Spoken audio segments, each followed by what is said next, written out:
Carta de Paulo, segunda carta de Paulo aos Coríntios, capítulo de número 12.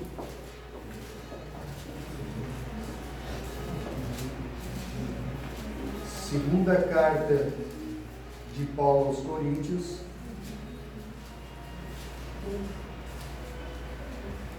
capítulo de número 12. Vamos ler alguns versículos.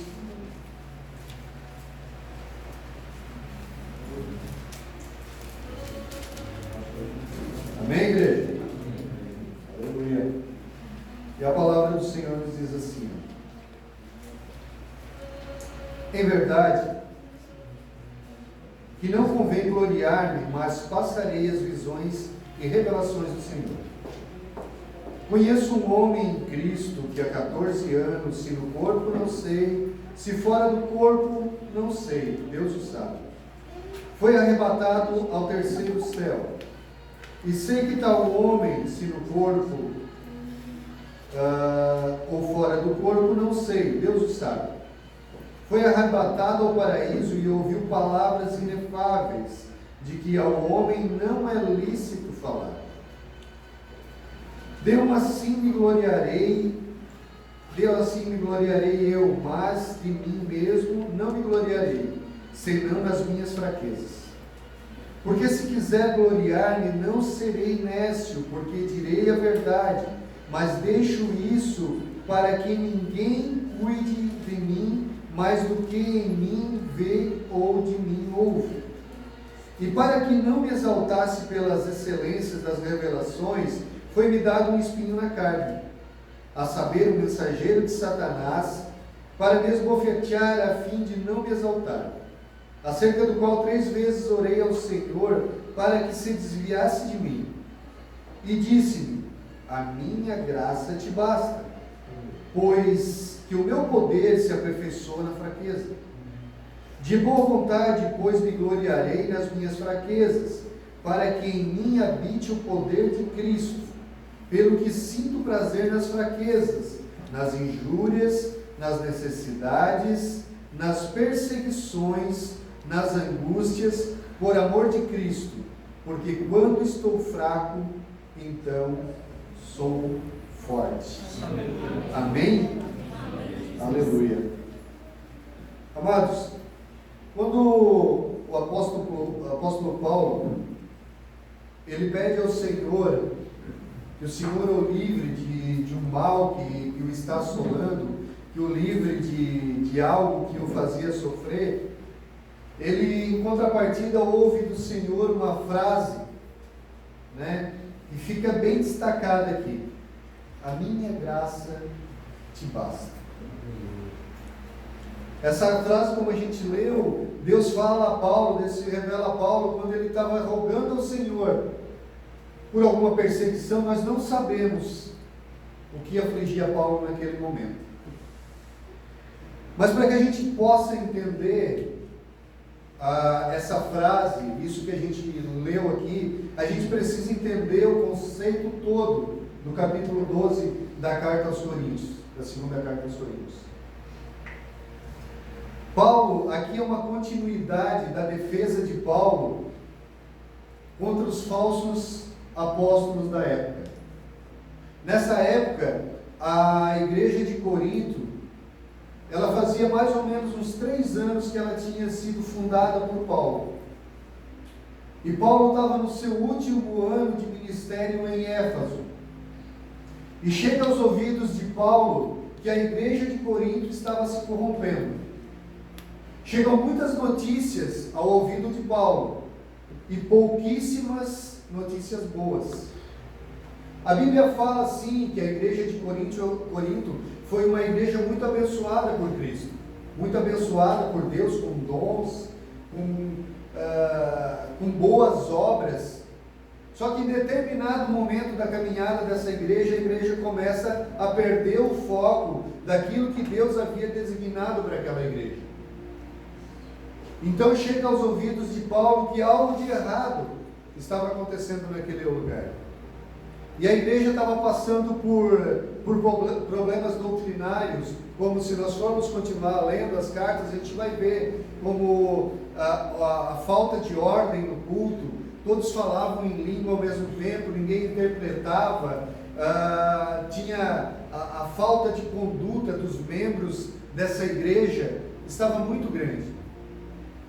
Havia problemas morais na igreja, irmão que se levantava contra irmão por discussões de terras, de posses, e ia a juízo, né? Problemas morais do tipo de prostituição religiosa, porque o povo voltou a práticas pagãs que eram praticadas anteriormente no templo de Afrodite. Então a igreja estava pervertida, e havia também divisões dentro da igreja. A igreja começou a se dividir em 4 grupos, e o mais perigoso para Paulo, creio eu, foi a divisão do grupinho que se dizia os de Cristo. E o que esse povo, esse grupo estava fazendo? Eles estavam se sentindo maiores do que eles eram. Eles diziam para todo mundo que eles recebiam as instruções diretamente de Cristo e não queriam ser subordinados a nenhuma autoridade daquela igreja, nem mesmo Paulo.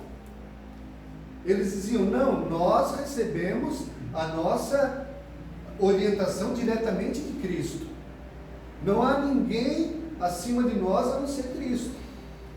Então, além de eles se denominarem apóstolos, né, direcionados por Deus, eles estavam fantasiando um pouco, eles estavam forçando algumas revelações, algumas profecias, alguns dons que realmente não vinham de Deus, mas do homem. Então, desde o capítulo 10, Paulo começa a fazer uma defesa e um alerta a essa igreja contra esses falsos profetas, esses falsos apóstolos. E aqui Paulo começa a falar, então, né, desses, que a igreja se alerte contra esses falsos apóstolos, porque o povo, ele começou a ficar fascinado por essas revelações, por isso que esses falsos apóstolos estavam fazendo nessa época. E Paulo começa a fazer então uma exposição do que realmente credenciava o verdadeiro apóstolo de Cristo na época. E essa fala de Paulo, Paulo vai falar de uma experiência que ele teve há 14 anos atrás. Só que para não se gloriar, Paulo fala na terceira pessoa.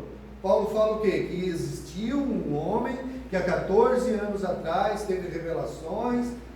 Então, assim, já para evitar que ele se gloriasse, ele nem falou assim: ó, eu tive há 14 anos atrás revelações. Assim, ele se dirige ao povo, fala ao povo como se uma outra pessoa, uma terceira pessoa tivesse tido essas revelações.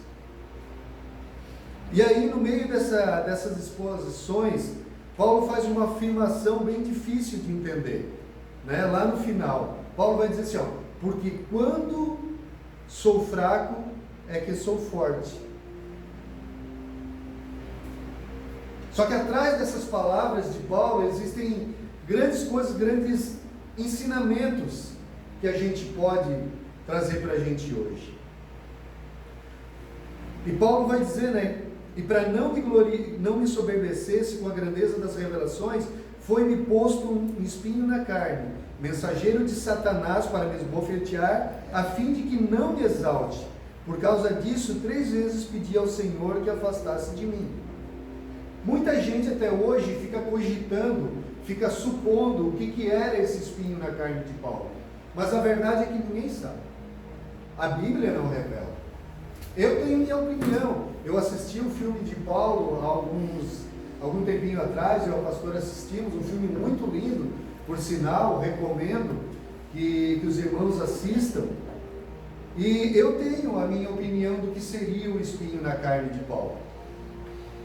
Eu creio que na mente de Paulo, o que atormentava ele foi todas as mortes que ele carregava consigo, todas as perseguições a cristão que ele promoveu. todas as mortes que aconteceram sob a autorização dele. Talvez a imagem de Estevão sendo apedrejado e glorificando a Deus, não voltando atrás na fé dele. Eu, particularmente, creio que talvez o espinho da carne de Paulo fosse esse. Mas a verdade é que a Bíblia não revela. Mas o que importa aqui não é a natureza do espinho da carne de Paulo, e sim a forma com que Paulo lidou com isso. A forma com que Paulo encara a situação, a forma com que Paulo encara esse espinho na carne. E isso serve de lição para nós, porque problema todos nós temos. Todos nós temos o nosso espinho na carne. Todos nós temos algo que nos atormenta, que nós carregamos lá do passado, ou do nosso tempo que nós estávamos no mundo, e que ainda hoje nos faz sofrer, nos faz ter sentimentos ruins. Ou até mesmo problemas que aparecem na nossa vida repentinamente. Mas o que importa não é a natureza do nosso espinho na carne, mas sim a forma com que a gente vai encarar a situação. O que vai definir como nós vamos chegar lá na frente é o nosso posicionamento perante aquilo que nos afronta hoje. E Paulo tinha isso muito bem definido na vida dele. Paulo define o espinho na carne dele como um mensageiro de Satanás. E a gente sabe que Satanás, ele é expert nisso, em jogar o nosso passado na nossa cara, em trazer afrontas para a nossa vida. 1 Pedro 5,8 diz muito claro que ele vive ao nosso derredor como um leão, rugindo e procurando a quem possa tragar. E eu creio que na vida de Paulo não era diferente. E Paulo aqui, ele identifica o espinho da carne dele como um mensageiro de Satanás, ou seja, algo que ficava realmente atormentando a vida de Paulo. Em contrapartida, Deus usa o espinho da carne de Paulo e se nega a retirar. Por quê? Porque Deus usou aquilo ali para aperfeiçoar Paulo. E a gente tem que entender que Deus não causou sofrimento no mundo. Deus não é a causa do sofrimento do mundo. Mas muitas vezes Ele permite que a gente seja afrontado por certas situações para que a gente possa ser aperfeiçoado. A verdade é que Deus não tenta ninguém. Tiago 1,13 diz assim, ninguém sendo tentado, diga que Deus sou tentado, porque Deus não pode ser tentado pelo mal e a ninguém tenta. E muitas vezes, ao invés de tirar o espinho da carne, Deus usa aquilo ali para nos fortalecer. E no filme de Paulo, isso fica muito bem claro.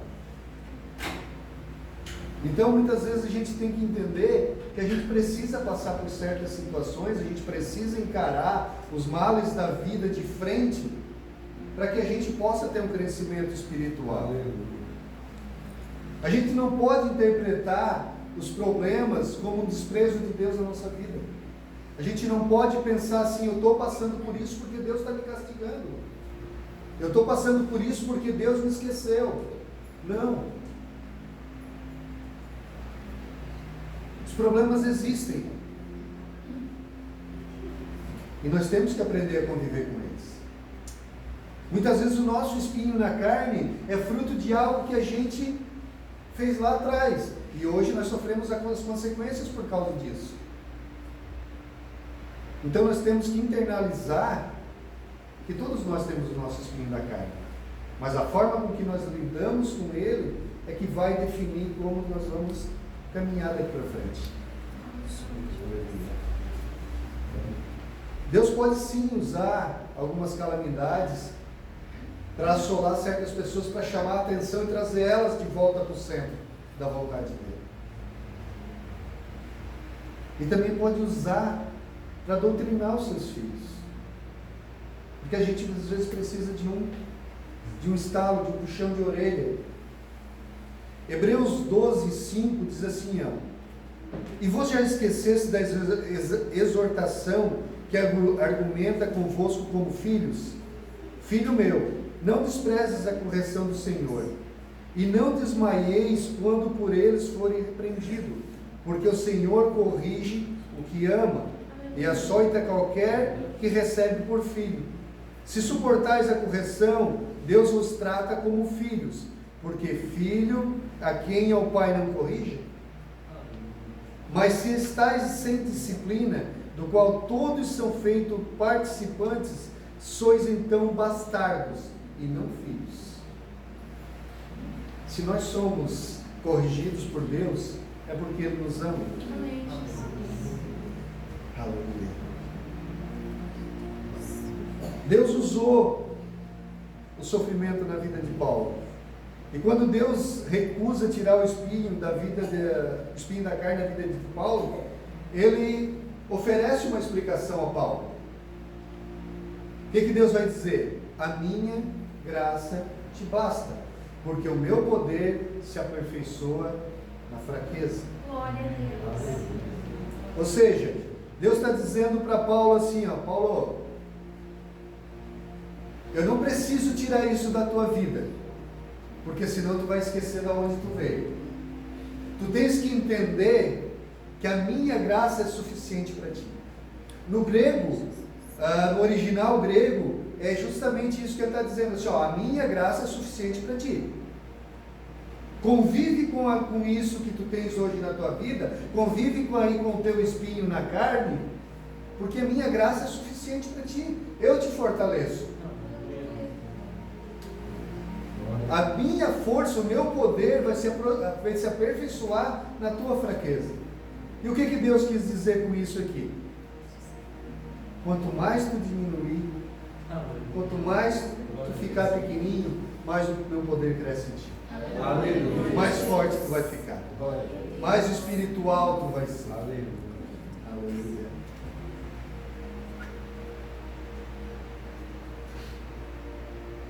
E esse sofrimento, ele não serviu só para corrigir Paulo. Ele serve para todos nós ainda hoje.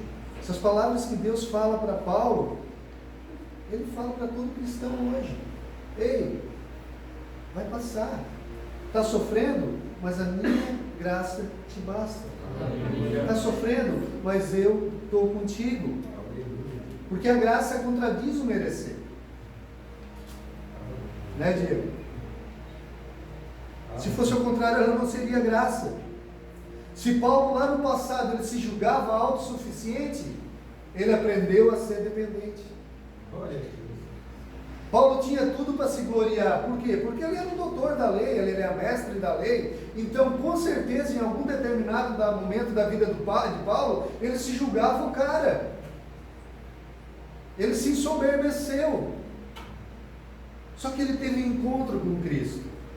Só que muitas vezes a gente se converte, a gente se entrega para Cristo, mas fica algumas bardinhas lá do passado, que só vão ser tiradas, trabalhadas com o tempo. Então muitas vezes a gente está na igreja, a gente se converteu, a gente aceitou a Cristo, Luiz, mas o nosso orgulho ainda está lá, falando forte lá dentro da gente. Às vezes a gente está aí na igreja, a gente é uma bênção, mas qualquer coisinha que acontecer ao nosso redor, que não for do nosso agrado, já nos tira do foco. E é por isso que muitas vezes Deus permite certas situações da nossa vida, para nós não esquecermos da onde a gente veio. Nós estávamos conversando ainda ontem sobre aquele paralítico no tanque de Betesda. Né, Luiz?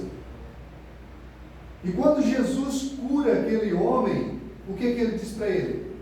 Pega a tua cama e anda. Ele podia simplesmente ter curado aquele homem e dito assim, ó, vai para tua casa. Tu está curado, vai. Mas ele diz, não, pega a tua cama e vai para a tua casa. Para quê? Para ele não esquecer aquilo que Cristo havia feito na vida dele. Deus, aleluia. Cristo vai dizer para ele, pega a tua cama e vai, e não peques mais, para que algo pior não te aconteça. A gente não pode perder a nossa essência, a gente não pode esquecer de onde Cristo nos tirou, a gente não pode esquecer que a gente é dependente, que a gente sem Cristo não é nada. Eu falo por experiência própria, e muitas pessoas aqui, eu sei que têm a mesma experiência. Eu sei do testemunho do Diego, eu sei do testemunho do Bruno, e eu sei que se a gente deixar o orgulho novamente crescer dentro da gente, a gente cai.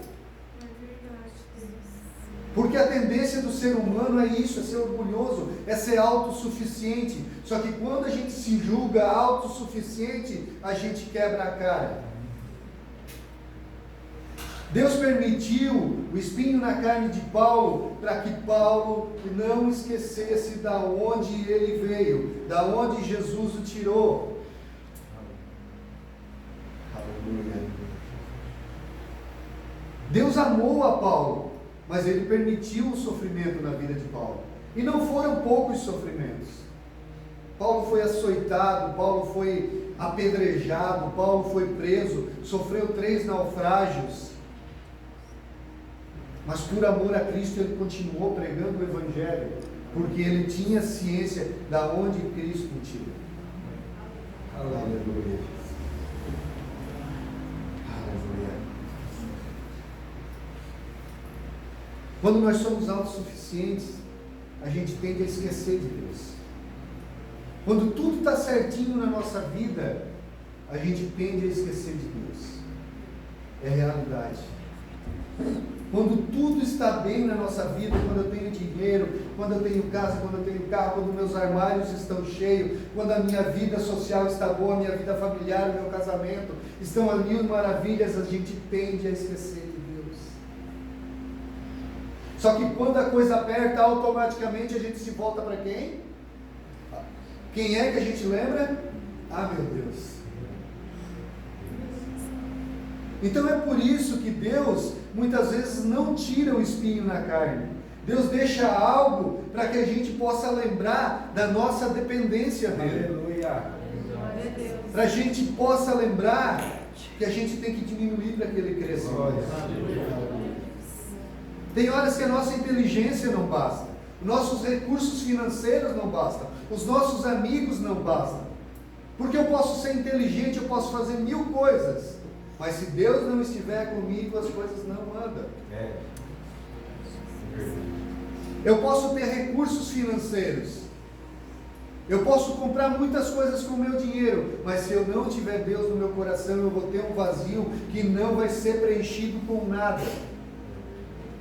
Eu falo isso por experiência própria, porque antes de me converter, eu sempre fui um cara que tive um emprego bom. As empresas disputavam. E eu escolhia muitas vezes aonde eu ia trabalhar. E chegava no final do mês, toda a vida eu tinha dinheiro na carteira sobrando. Só que eu chegava em casa, colocava a minha cabeça no travesseiro e tinha um buraco dentro de mim. Tinha algo que não era preenchido com nada. Eu tinha carro, eu tinha condições de comprar roupa boa, eu tinha condições financeiras para muita coisa, mas eu não tinha Deus no meu coração. E quando Deus não habita no coração do ser humano, há um vazio que não é preenchido com nada nesse mundo. Aleluia. Somente a graça de Deus basta. Somente a graça de Deus manifestada na nossa vida é o suficiente para preencher o coração do homem. Aleluia. 2 Coríntios 12, 9 diz assim, de boa vontade, pois mais me gloriarei nas fraquezas, para que sobre mim repouse o poder de Cristo. Aleluia. Paulo usava o próprio sofrimento para crescimento espiritual dele. 2 Coríntios 12, 10, ele vai dizer assim, pelo que sinto prazer nas fraquezas, nas injúrias, nas necessidades, nas perseguições, nas angústias por amor de Cristo, porque quando sou fraco, então é que sou forte. Paulo sentia prazer no sofrimento dele. Só que não era nenhuma prática de autoflagelação, não. Paulo não era nenhum sádico. Só que ele sabia que nos momentos de fraqueza dele, Deus estava com ele. Naqueles momentos, eram os momentos que ele mais conseguia se aproximar de Deus. E ali ele se fortalecia. A gente pode usar o exemplo aqui das pessoas que vão para a academia. Eu já fiz academia e a gente sabe que quando a gente começa a fazer exercício, é algo que dói o nosso corpo, é esforço. Só que parece que tu sente prazer naquilo ali, porque tu sabe que o resultado lá na frente vai ser satisfatório. Vai chegar lá na frente, tu vai olhar para ti e tu vai te satisfazer com o resultado. Paulo tinha isso em mente também. Por isso que Paulo se gloriava nas fraquezas, no sofrimento dele, na perseguição, nas angústias, porque ele sabia que quanto mais ele diminuísse, mais a graça de Deus ia crescer na vida dele. Quanto mais ele assumisse a dependência dele de Deus, mais Deus ia fazer na vida dele. Mais conhecimento, mais poder, mais autoridade para pregar o Evangelho, porque eu não vi na Bíblia até hoje alguém que tivesse mais autoridade de Paulo para falar do Evangelho. Talvez as revelações que Paulo teve quando ele foi arrebatado faziam parte desse conhecimento tão absurdo que ele tinha do Evangelho. Porque não tinha quem não se convertesse quando Paulo pregava.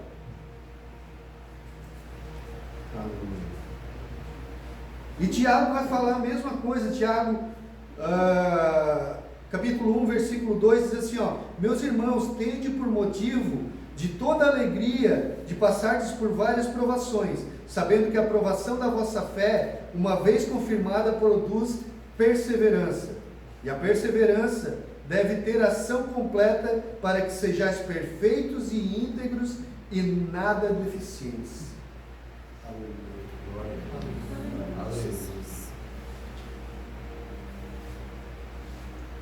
E Paulo vai dizer o quê? Paulo explica o seu prazer, né, nas angústias por amor de Cristo. Quando Paulo admite a própria incapacidade dele, ele deixa Cristo tomar conta da vida dele. Gálatas 2,19 diz assim, porque eu, mediante a própria lei, morri para a lei, a fim de viver para Deus. Estou crucificado com Cristo, logo, já não sou eu quem vive, mas Cristo vive em mim. E esse viver que agora tenho na carne, vivo pela fé no Filho de Deus, que me amou e assim mesmo se entregou por mim. Aleluia. Se eu morri com Cristo, eu fui crucificado com Cristo. Então o meu velho homem morreu lá junto.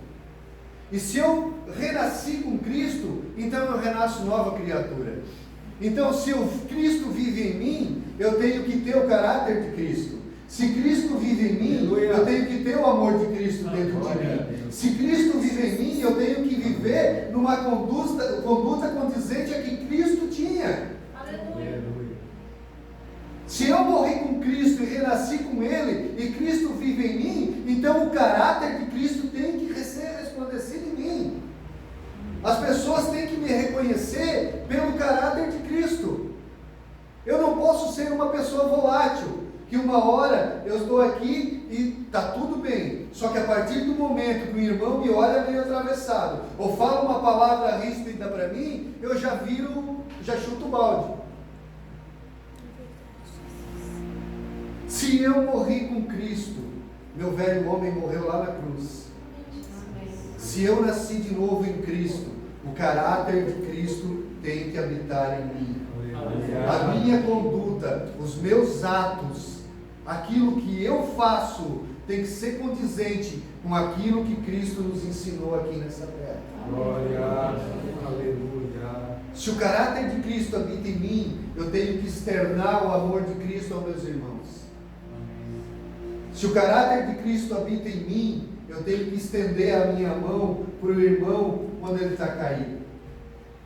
Se o caráter de Cristo habita em mim, eu tenho que saber pedir perdão quando eu sei que eu estou errado.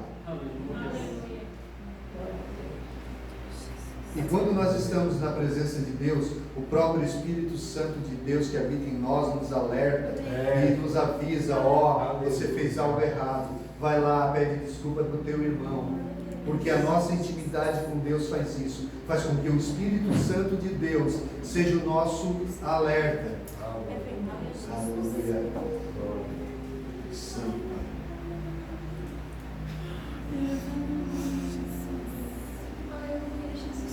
Paulo enfrentou fraquezas, Paulo enfrentou injúrias, foi ofendido, Paulo passou necessidade, Paulo foi injuriado, foi perseguido. Então, se nós queremos ter a autoridade que Paulo tinha na vida dele, nós precisamos muitas vezes aprender a ser injuriado, porque muitas vezes nós somos acusados, nós somos perseguidos, usam a nossa fé. Não faz muito tempo, alguém quis usar a minha posição de pastor para falar algo. Eu assim, opa, peraí. A minha conduta, eu sei que está sendo uma conduta íntegra. Eu sei que eu não estou fazendo nada de errado. Então não misture a minha fé. Só que nós vamos ser acusados, nós vamos ser injuriados, nós vamos ser zombados, nós vamos ser perseguidos. Vai chegar a época da igreja na terra, em que não é eu que estou falando não, mas a Bíblia, que vai haver perseguição. Aqui para nós também, como já existe lá fora. Só que se nós estivermos firmados em Cristo, nós vamos conseguir passar isso de uma forma mais amena. Nós temos que aprender a viver com as nossas dificuldades, com as nossas necessidades. Aleluia. E não nos deixar ensoberbecer quando os nossos armários, os nossos celeiros estiverem cheios. Salmo 30 tem a oração de Agur que diz assim, ó: Senhor, não me dê demais para que eu não me afaste da tua presença, mas não me deixe faltar. Essa tem que ser a nossa oração. Tem que ser assim: Senhor, que eu viva debaixo da tua provisão, Pai. Que eu possa passar dificuldade, mas que não falte o teu pão na minha mesa. Porque é isso que acontece quando nós confiamos no Senhor, né, Rosa? Nós passamos por dificuldades, mas na hora que a coisa mais aperta, na hora que a gente diz assim, ó, eu não suporto mais, Deus vai dar livramento. Aleluia. Glória. Porque Ele nos ama. Aleluia. Aleluia.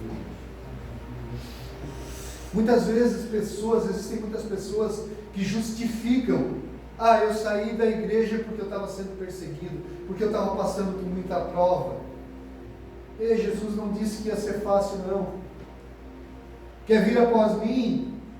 Pega a tua cruz e siga-me. Aleluia. Mas eu vou dizer uma coisa para vocês: é sofrido, é difícil, mas vale a pena. Aleluia. Glória a Deus. Vale a pena.